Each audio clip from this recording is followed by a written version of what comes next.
खानदेश साहित्य संघ धुळेतर्फे बबनराव मोरे लिखित अहिराणी भाषेतील कथासंग्रह कुरघोडी प्रकाशन सोहळा संपन्न. धुळे शहरातील गरुड वाचनालय येथील सभागृहात आज दिनांक 23 फेब्रुवारी 2024 रोजी दुपारी 4 वाजता खानदेश साहित्य संघ धुळेतर्फे श्री बबनराव मोरे लिखित अहिराणी भाषेतील कथासंग्रह कुरघोडी प्रकाशन सोहळा आज पार पडला. या कार्यक्रमाप्रसंगी कार्यक्रमाचे अध्यक्ष म्हणून 6वे अखिल भारतीय अहिराणी साहित्य संमेलन अध्यक्ष आप्पासाहेब रमेश बोरसे हे होते.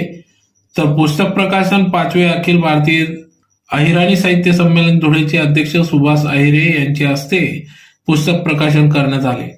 तर कार्यक्रमाप्रसंगी या ठिकाणी प्रमुख पाहुणे म्हणून खानदेश साहित्य संघ महाराष्ट्र राज्य अध्यक्ष डॉक्टर सदाशिव सुरेंशी, शिरपूर समीक्षक डॉक्टर फुला बागुल, फागणे अहिराणी साहित्यिक रत्नताई पाटील, शिवतीर्थ ज्येष्ठ नागरिक संघ अध्यक्ष ॲडव्होकेट जे.टी. देसले, धुळे जिल्हा अहिर सुवर्णकार समाज धुळे अध्यक्ष चंद्रकांत बापू सोनार, धुळे जिल्हा सहकारी पतसंस्था महासंघ फेडरेशन चेअरमन लक्ष्मीकांत शहा आदी मान्यवर पदाधिकाऱ्यांच्या उपस्थितीत सदर कथासंग्रह कुरघोडी प्रकाशन सोहळा या ठिकाणी पार पडला.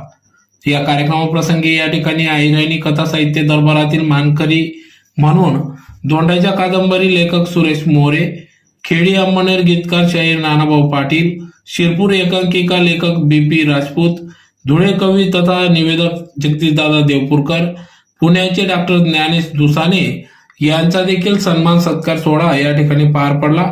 तर कार्यक्रमासाठी संपूर्ण मोरे परिवाराचे सहकार्य लाभले, ज्यात प्रामुख्याने प्रशांत बबन मोरे, सौ योगिता प्रशांत मोरे, नितीन बबन मोरे, सौ मोहिनी नितीन मोरे, कुलदीप अमे, ऋषिकेश मोरे आदींनी या कार्यक्रमासाठी अथक परिश्रम घेतला. तर यावेळेस मोठ्या संख्येने कवी, साहित्यिक, साहित्यप्रेमी, धुळेकर नागरिक मोठ्या संख्येने या ठिकाणी उपस्थित होते.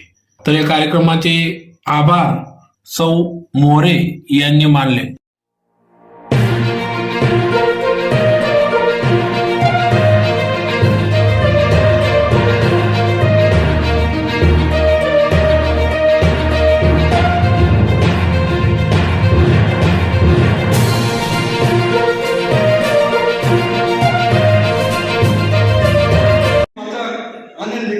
प्रेरणा मनी वाहिली यामुळे सेवानिवृत्ती माहिती लेखाने माझ्या घरी भेटली. दिवाळी विषयक संकल्पना जवळपास 125 कथा प्रसिद्ध व्हायला. त्यामधल्या 12 कथातले बक्षीस भेटतात. त्या संगे अहिराणी भाषांना कथा लेखांना सराव